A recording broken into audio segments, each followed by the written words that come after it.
Hey, this is a check. Audio for video. Audio for video. Check. Yeah, 1, 2.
Can I? Sorry. Good morning, everyone. We're going to get started. Sorry.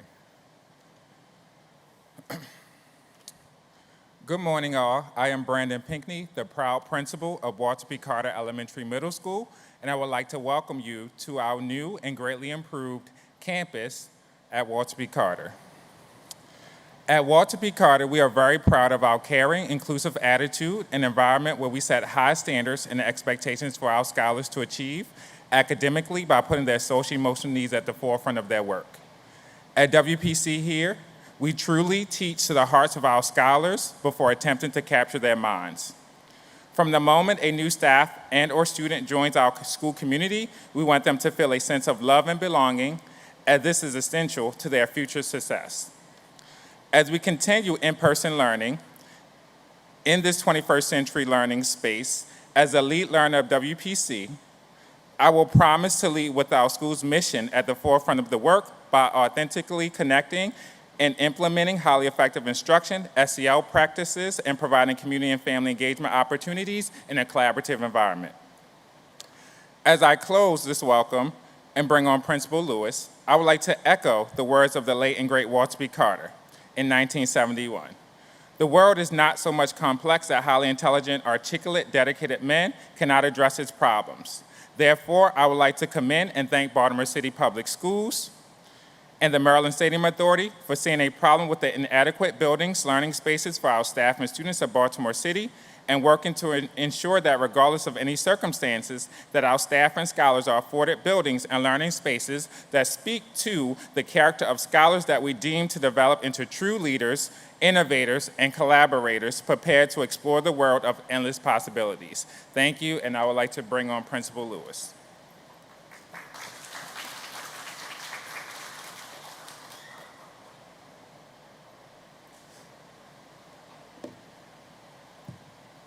Thank you. Good morning, everyone, and welcome to all of our distinguished guests today. I am LaToya Lewis, the proud principal of Lois T. Elementary Middle School, where our vision is to find the keys, unlock the door, and open the future for all our students. Our students may have significant cognitive disabilities, but they thrive and reach new goals every day. Our namesake, Lois Taylor Murray, recognized this potential, and she served for many years our students with disabilities in Baltimore City. Today at Lois T. Murray, we continue with this passion and dedication. We are so grateful to now have a 21st century school building that is equipped with 2 sensory rooms, a life skills lab, and ample learning space for our students and staff. We look forward to the collaboration that will occur at Walter P. Carter Elementary School, our new neighbors, as well as all the new available opportunities for our students here at this new campus. We are so excited to be hosting you all today, and thank you.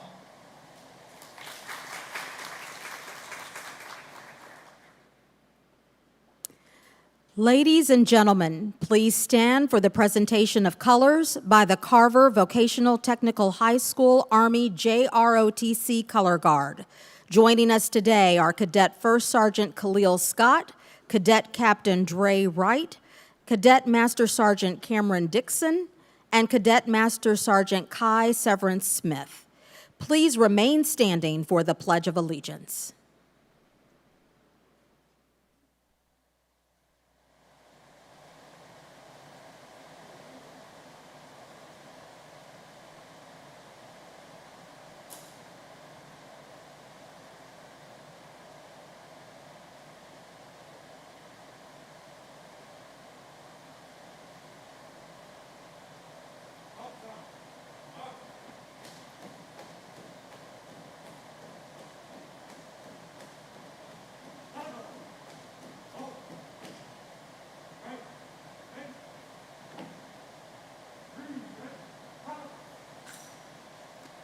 I pledge allegiance to the flag of the United States of America and to the republic for which it stands, one nation, under God, indivisible, with liberty and justice for all.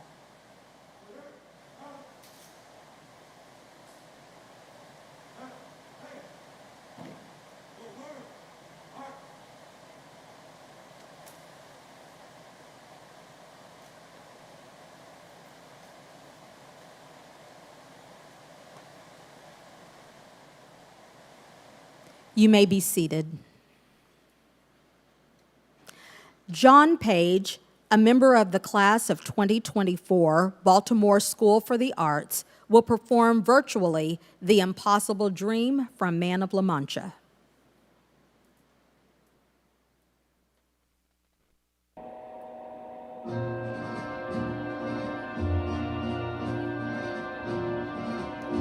To dream the impossible dream, to fight the unbeatable foe, to bear with unbearable sorrow, to run where the brave dare not go, to right the unrightable wrong, to love pure and chaste from afar, to try when your arms are too weary, to reach the unreachable star. This is my quest, to follow that star, no matter how hopeless, no matter how far, to fight for the right without question or pause, to be willing to march into hell for a heavenly cause. And I know if I'll only be true to this glorious quest, that my heart will lie peaceful and calm when I'm laid to my rest. And the world would be better for this, that one man scorned and covered with scars still strove with his last ounce of courage to reach the unreachable star.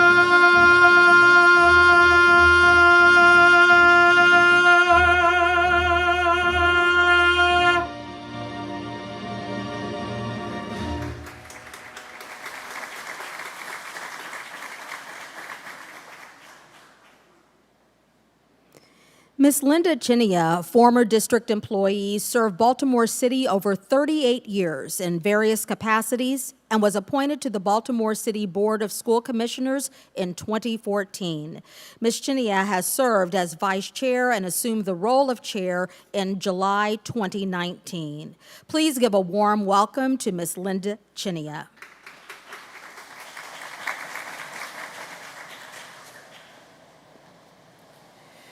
Good morning. And I want to say good morning to all who have joined us, especially want to acknowledge Senator Washington and those who have joined us either in person or via live stream. Thank you for being with us this morning. No one could deny that the last year has been filled with extraordinary challenges. This school year was one of profound change, and it required each of us to be creative, to be flexible, and resilient. And while things were always not very easy, we did persevere, and we did that together. And so on behalf of the Board of School Commissioners, I want to thank every student, every parent, every teacher, and every member of City Schools team for all that you have achieved this year. It has been our honor to serve you. And I also want to thank Dr. Santelises for her steady leadership throughout her tenure, but especially during the pandemic.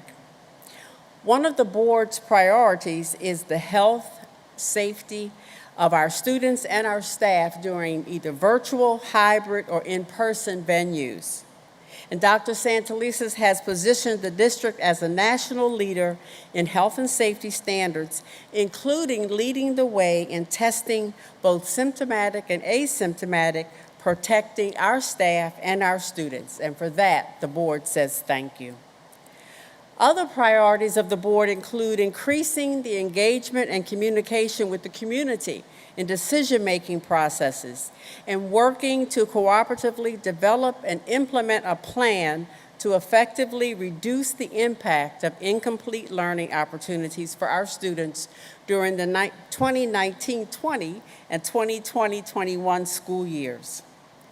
I and my fellow board members have had the opportunity to visit schools throughout the year and to engage with the CEO, our staff, and our students. Watching our school community pull together and continue to educate and support one another was amazing. American psychologist Carl Rogers said, "What you are to be, you are now becoming." And so as we reflect on the past while looking toward the future and a full reopening this fall, I firmly believe that together we are becoming a stronger school district.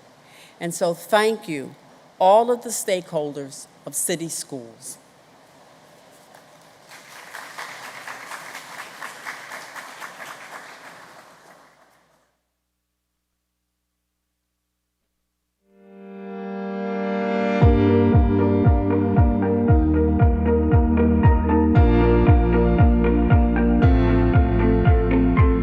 It's been a long road. We've demolished many barriers, and I still believe.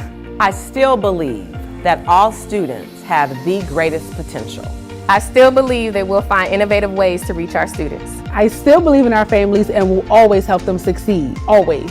I still believe that our students deserve as many chances as it takes. I believe that achievement, while earned, is the right of each student. I still believe in my school. I still believe I can get a great education in Baltimore. I still believe in you, and we always will.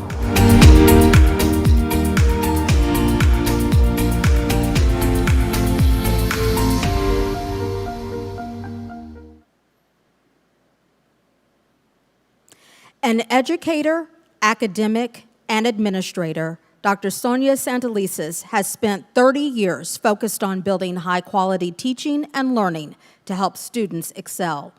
Her career has taken her from nonprofits to higher education to K-12. Throughout her career, she has been steadfast in her belief that excellence in urban education is achievable at scale, and all have the capacity for success as any other students. Please give a warm welcome to your CEO, Dr. Sonia Brookins Santelises.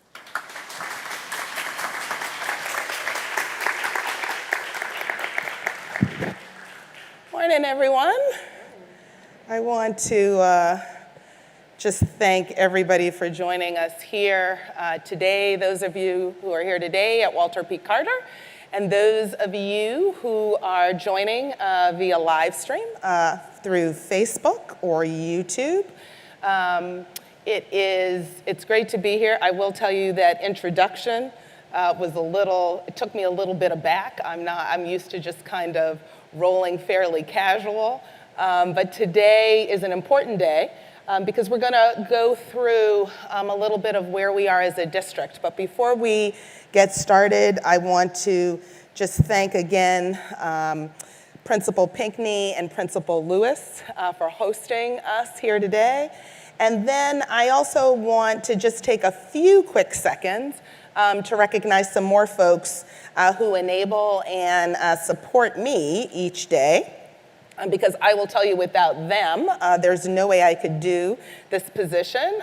First and foremost, and folks who know me by now know that I am a big family person, and I need to thank my family. I need to thank my husband, Lou. We just celebrated our 20th wedding anniversary. Each year I wonder why he continues to stay as I plow through as CEO, but every year he's there and he is one of my rocks. I want to thank my three girls, Catrielle, Francesca, and Talia, who share me with 79,000 other students in Baltimore City, and they willingly do so each year. So I want to thank them. I also want to thank the Board of School Commissioners just for their confidence, the way that they challenge me, and our shared vision to improve the lives of students. here in Baltimore City, and really appreciate the board that I have.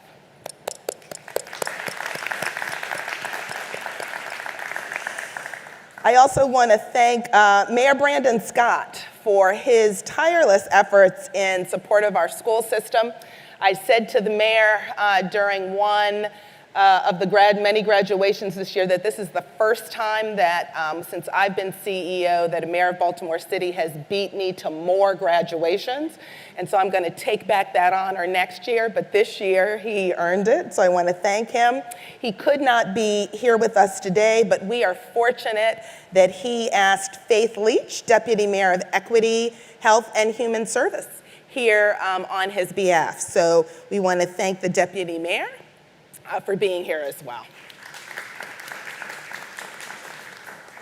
I want to thank the Baltimore City Council, as well as our state and federal elected officials for their partnership.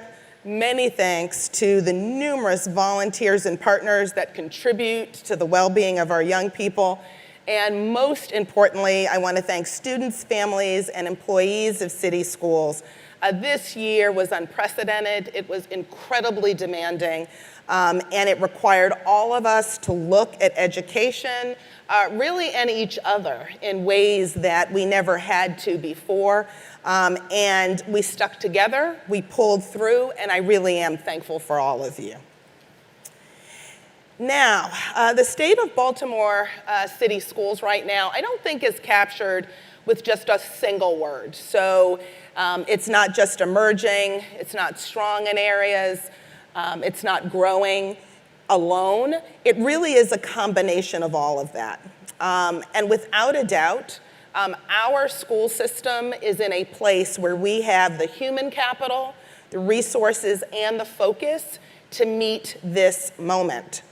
But those phrases don't also fully capture the complexity of what it means to effectively educate young people in an urban environment like Baltimore City, K through 12, in the year 2021. The school system really is still facing a reckoning of decades of chronic underfunding, lesser engagement, and frankly, weak academic expectations. And we can't blame COVID solely for this. One of the things that has become true is that this pandemic has only exacerbated what some of the fault lines and challenges were prior to it coming. But what it has also done is allowed us to see where our pockets of strength are, where our growth is, where we can shore up, as well as where we can build from. So I will tell you that as I stand here today, this work is not about surface, cosmetic, quick fixes that will then prove unsustainable. This is about the long-term improvement that a principal, Mark Martin at Commodore John Rogers, recently conveyed to me in a conversation we were having. And one of the things that he said to me and he challenged me to do was to not just judge him by what happened in a year, to not just judge his work and his team's work by what happened in 2 years, but to judge his work based on the long-term life trajectories that his young people were experiencing. So as he tracked the college going rate of his school's graduates, as he looked to their careers and some of them, their families, that is where ultimately our final prize lies. So as we look at where we are now, I want to encourage us, not just as city schools, but as the city of Baltimore and as a community, to not let go of the long-term impact that we are seeking to make, even as we face immediate challenges that are health-related, the racial unrest, and the continued challenges, frankly, of just day-to-day in this new era. That goal has not changed, and it will not change, and it grounds our work. So where we are now is we're really at a place where we are building on and able to build on investments that we've made, and we're beginning to see some of that impact. In one way that we're doing that is even in the physical plants like the one that we're in. According to a 2020 study by Johns Hopkins University, students in city schools over a 5-year period between 2015 and 2020 missed more than 1.5 million hours of class time because of broken heating, cooling units, busted pipes, and other mechanical issues. Thousands of our students missed out on classroom instruction on those days simply because buildings did not function properly. But our own investments reinforce what the research says, and that is learning space, buildings matter when it comes to student learning. So one of the things that we're seeing as we sit here in Walter P. Carter today is that this is one of nearly 20 campuses that have opened within the last 5 years. There are another 7 schools under construction. Most of these buildings were constructed through the 21st Century Schools Partnership, and 2 were the work of our very own City Schools Operations team. This spring, we also hit a milestone with our investment in HVAC units. By the fall, only 24 of our schools will be without functioning heating and cooling, and that is down from 78 just a few years ago.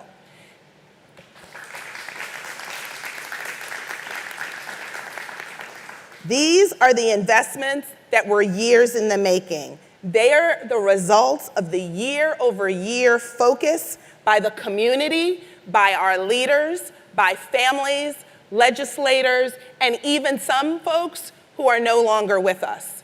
This is the result, again, of a long-term commitment to a trajectory of success for our young people. Now, our most significant effort currently and over the past few months and the next few weeks will really be our Reconnect, Restore, and Reimagine effort that a partner recently shared with Chief Tina High-Cupboard. They viewed as one of the most robust internal planning and community engagement efforts of any LEA across our state. No, it's not perfect. No, it's not complete. But it is essential that if we are to move forward in the coming months and years, that we make this move together. By the end of June, we will have hosted more than 40 community meetings and offered 2 broad-based gathering efforts to gain a clearer picture of our community's desires. And I will say this year we have yielded the largest response to surveys, to instant replies than we have in my duration of being in city schools, either as Chief Academic Officer or CEO, and that is kudos to our team.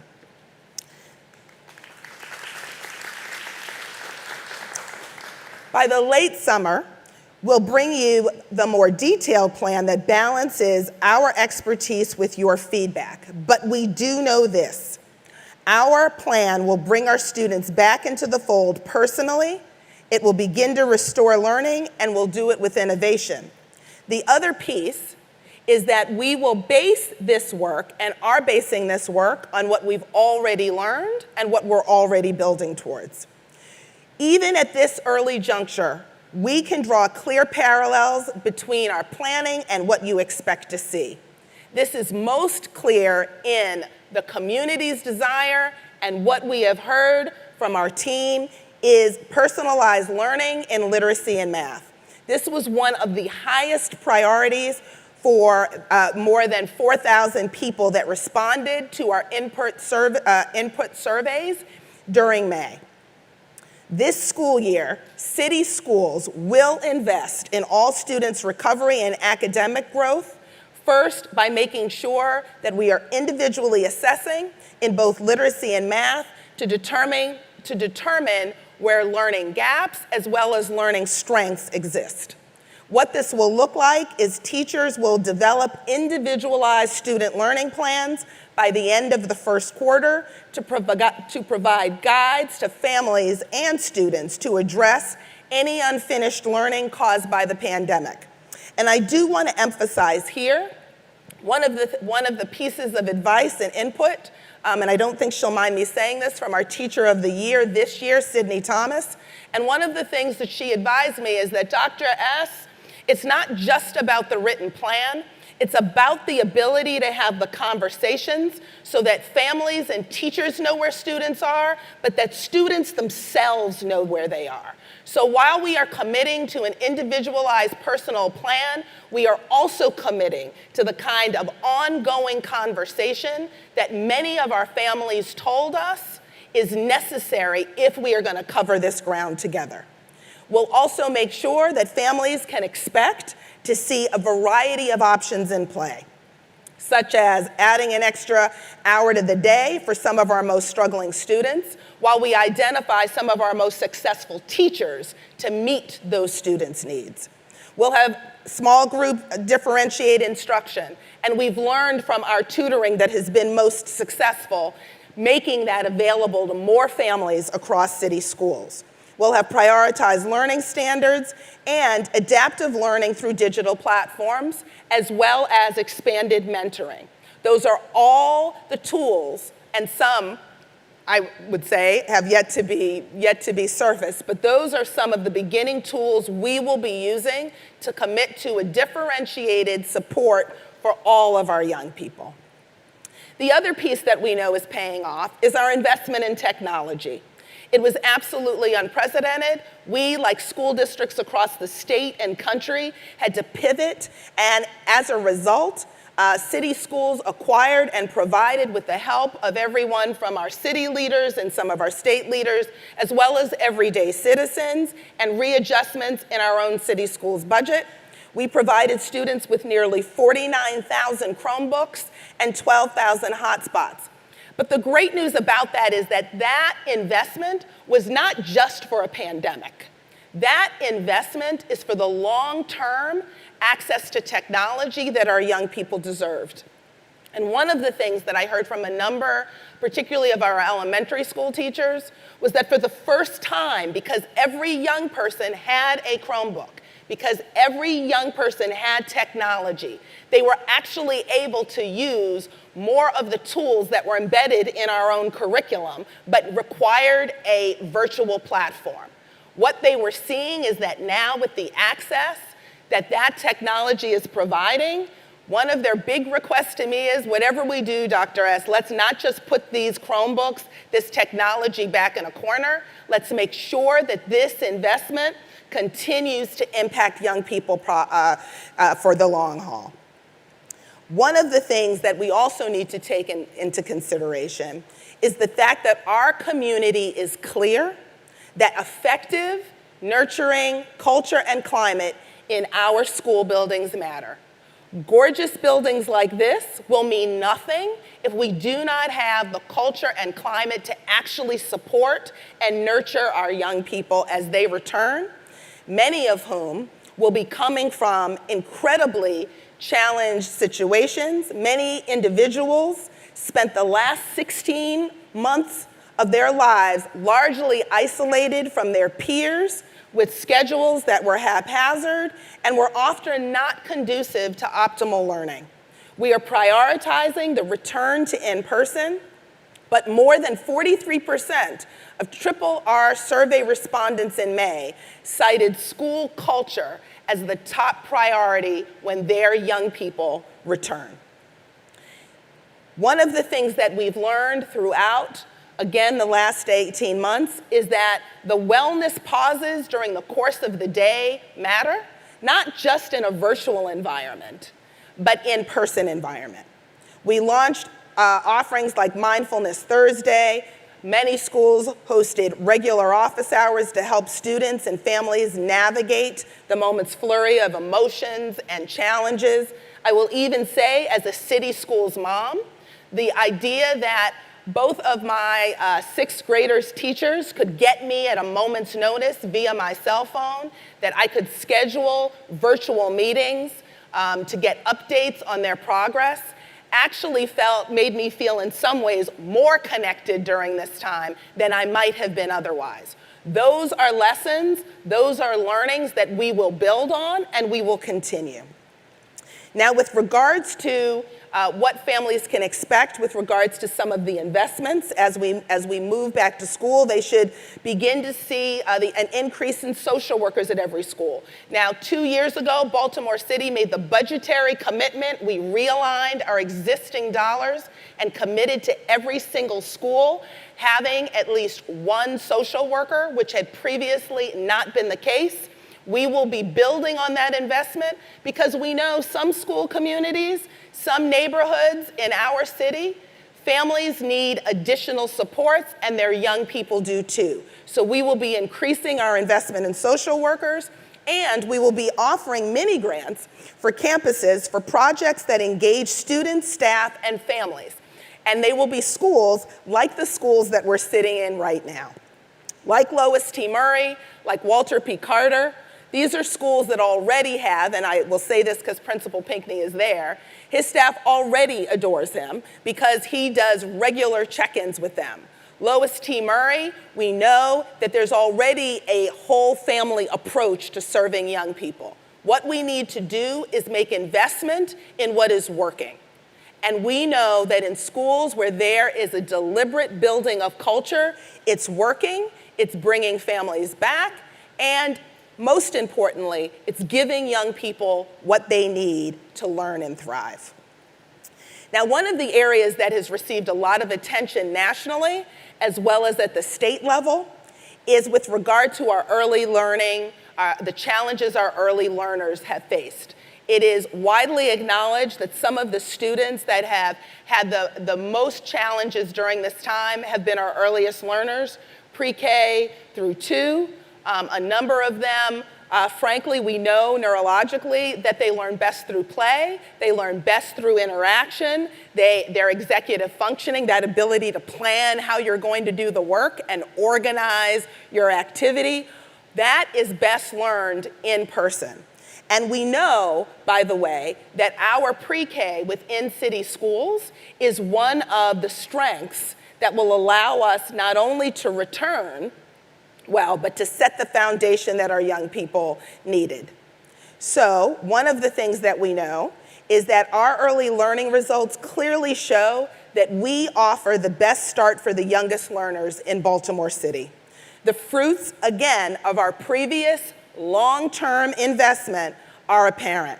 And based on the biennial kindergarten readiness assessments that were last taken in the 1920 school year, more than 4,200 students in Baltimore attended a pre-K campus. And what we see is that in the last KRA, it was clear that early learners enrolled in our programs or a Judy Center were far more likely to be ready for kindergarten based on that assessment. What we need to be doing and what we will do is we will continue that investment, and we will also expand because we know that play and socialization are important to our youngest learners' development. Our early learning office is planning to offer 4,400 seats during the 21-22 school year, and likewise, we are also increasing the number of virtual and in-person engagement opportunities to inform families and share our vision. So in July, look for our virtual information sessions that we know even as we come out of this pandemic, even as we're able to do more, as more and more folks get vaccinated. Thank you, Dr. D. As more people get vaccinated, one of the things that will remain true is that we will need and will continue to provide those opportunities both formally and informally for our youngest learners and families to connect. Now, one of the things I want us to do next is I want you to take a deep breath, and I want you to picture yourself in a classroom like this one. You're a young student, full of desire, anticipation, energy, and you see the words written on the whiteboard. You can make sense of some of them, but when you leave school, the bulk of every verbal and written conversation you have is in a language other than English. This population of student is growing at incredible rates for us. Between 2018 and 2020, the number of English learners, or ELs, in an abbreviated term, in city schools grew roughly from 5,700 to about 7,800 students. Today's figure is right at about 10% of our entire student enrollment.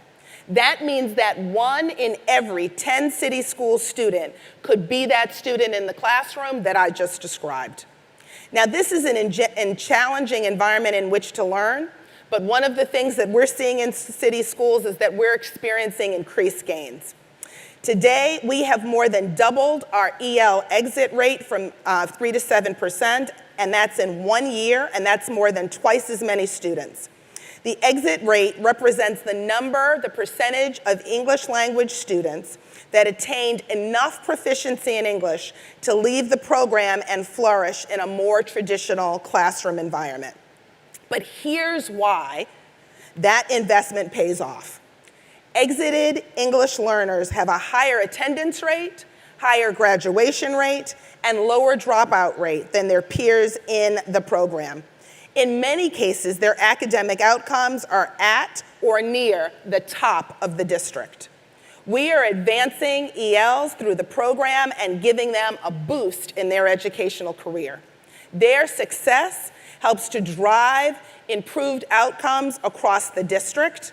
That is a major return for all of our students and families.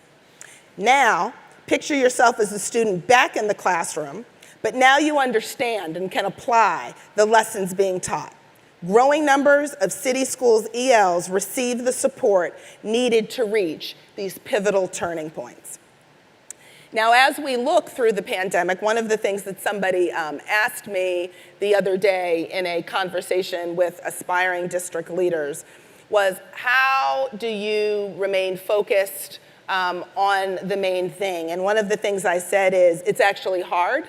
There are a number of different things flying at any given time. But one of the things that we are seeing, even in the midst of a pandemic, is that, again, our investments are paying a dividend. Our investments in literacy, our commitment to focusing on making sure that the backbone of learning is solid for young people, showed that Baltimore City students improved their literacy rate at a rate greater than many of their peers. From the beginning of the year to the middle of the school year, the percentage of city schools scholars in kindergarten through grade 5 moving to the at or above benchmark in the nationally recognized Dibbles M-Class assessment of early literacy outpaced the national rate of growth at each grade. Furthermore, when we look at our end-of-year results, the percentage of our students that improved to the at or above benchmark grew by 9 percentage points among K-5 students, from 28% in the beginning of the year to 37% at the end of the year. Now, anyone who knows me knows that 37% of students is not the end goal. We won't rest until it's 100% of students. But what we also know is that if in the midst of all of the challenges of the past year and a half, in the midst of everything else that was going on, we were able to move some of our earliest learners. What that means is we have the capacity, we just need to dig deeper, we need to focus, and we need to recommit to making sure that all young people hit their goals. So my response is, the journey isn't over. We do, and I have always said, we have a lot of work to do. But the message is, we are moving in the right direction, we have momentum, and we have strength to build on. And frankly, I do think it is something to celebrate that our students, our teachers, our families worked together alongside us to get these gains.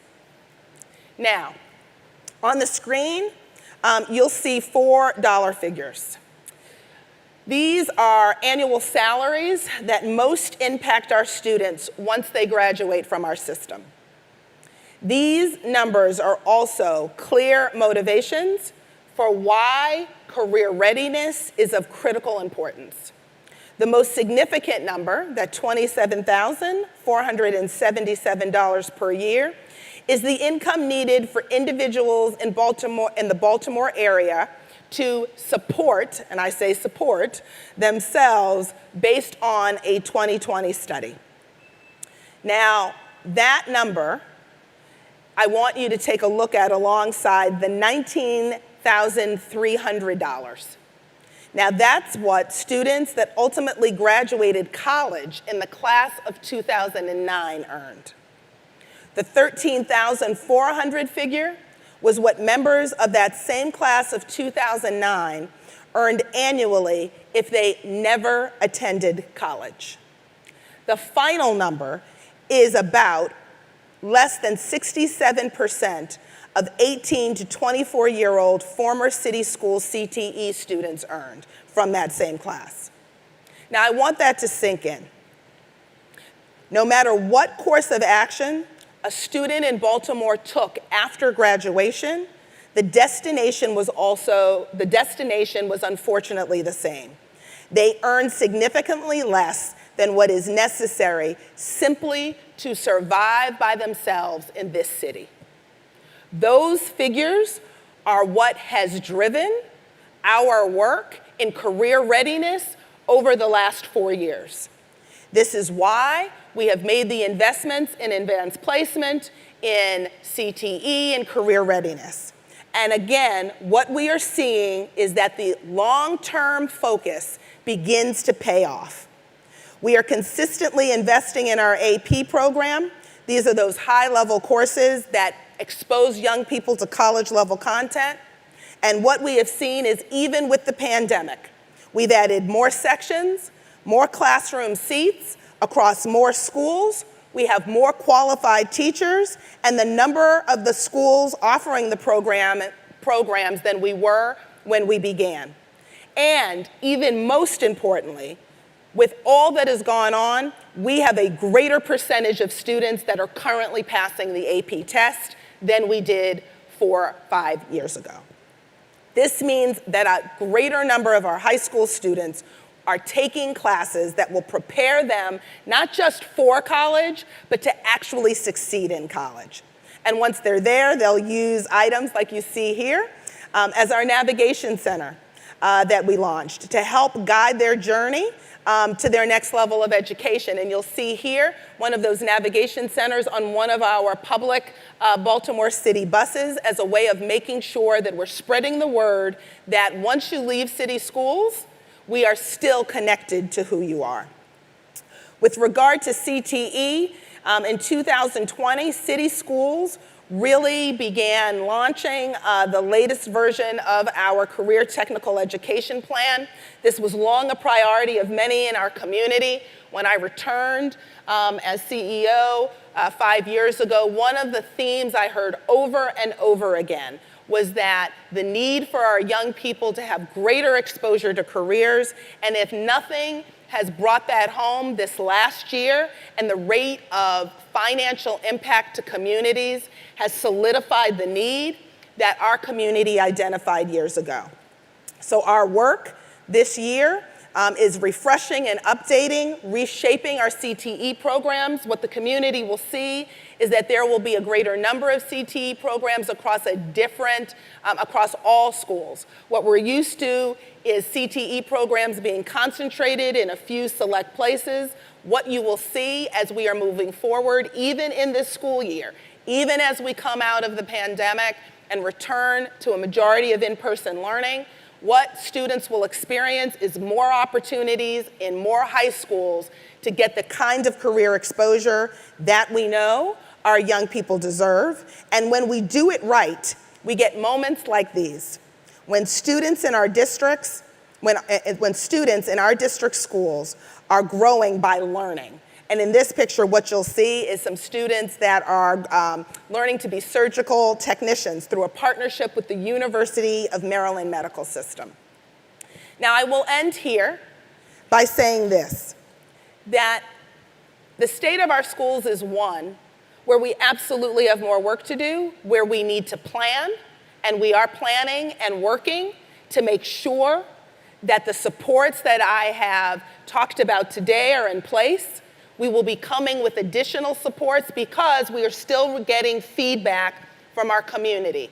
around what's needed, what needs to be prioritized.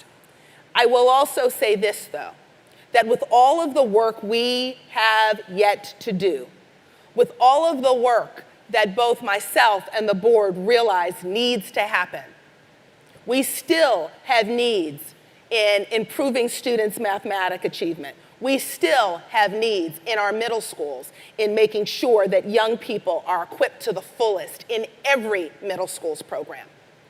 We know that the needs are there, but what we also know is we are moving, and we have set the foundation on which we will be able to build the next level of this work.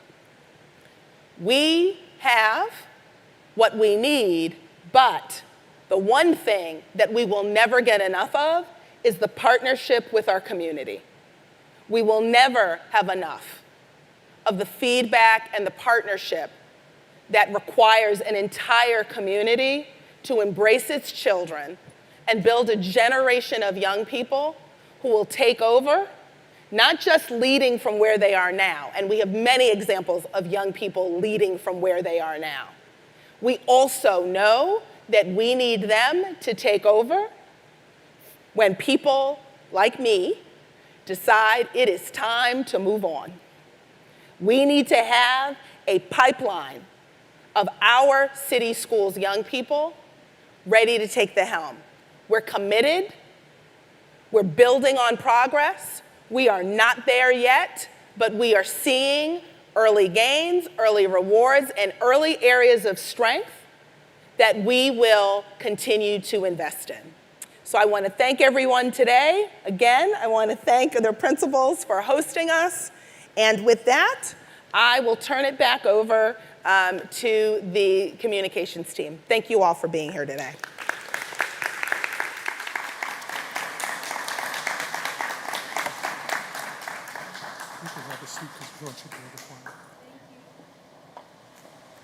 Thank you, Dr. S. City Schools is proud of its young people, and to end our program this morning, we are honored to welcome the Singing Sensations under the direction of Ms. Mincy and Mr. Lathan. Students from 8 different schools across the district perform at various events throughout the school year. Please welcome to the stage the Singing Sensations.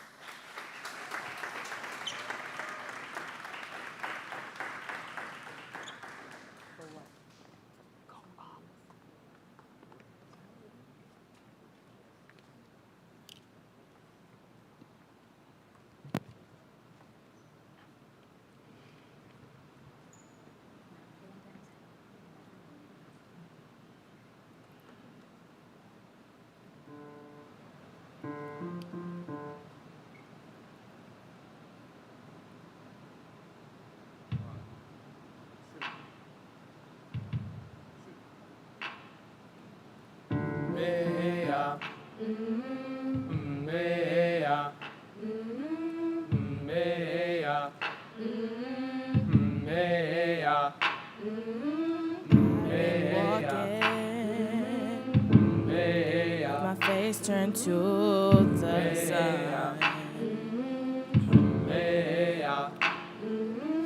Weight on my shoulders, a bullet in my gun. Oh, I got eyes in the back of my head, just in case I have to run. I do what I can while I can, when I can for my people. While the clouds roll back and the stars fill the night. And so I'm gonna stand up, take my people with me. Together we are going to a brand new home, far across the river. Can you hear freedom calling, calling me to answer? Gonna keep on keeping on. I can feel it in my bones.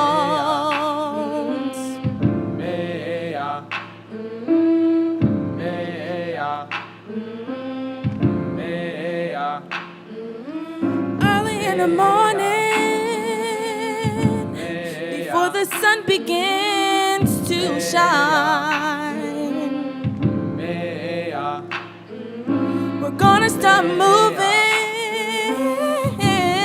towards that separating line. I'm wading through muddy waters. You know I got a made up mind. Whoa. And I don't mind if I lose any blood on the way to salvation. And I fight with the strength that I got until I die. And so I'm gonna stand up, take my people with me. Together we are going to a brand new home, far across the river. Can you hear freedom calling, calling me to answer? Gonna keep on keeping on. And I know what's around the bend might be hard to face 'cause I'm alone. And I just might fail, but Lord knows I've tried. Sure as stars fill up the night. Stand up, take my people with me. Together we are going to a brand new home, far across the river. Can you hear freedom calling, calling me to answer? Keep it on. So I'm gonna stand up, take my people with me. Together we are going to a brand new home, far across the river. Can you hear freedom calling, calling me to answer? Gonna keep on keeping on. I'm gonna stand up, take my people with me. Together we are going to a brand new home. Across the river, can you hear freedom calling, calling me to answer? Gonna keep on keeping on. I can feel it in my bones.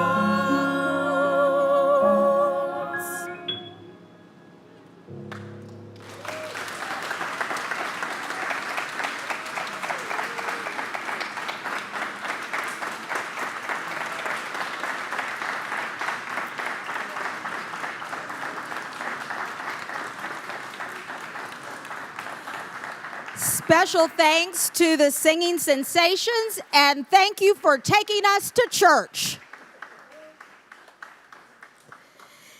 This concludes our program this morning. Thank you for attending the 2021 Baltimore City Schools State of the District Address. Make it a wonderful day. Thank you.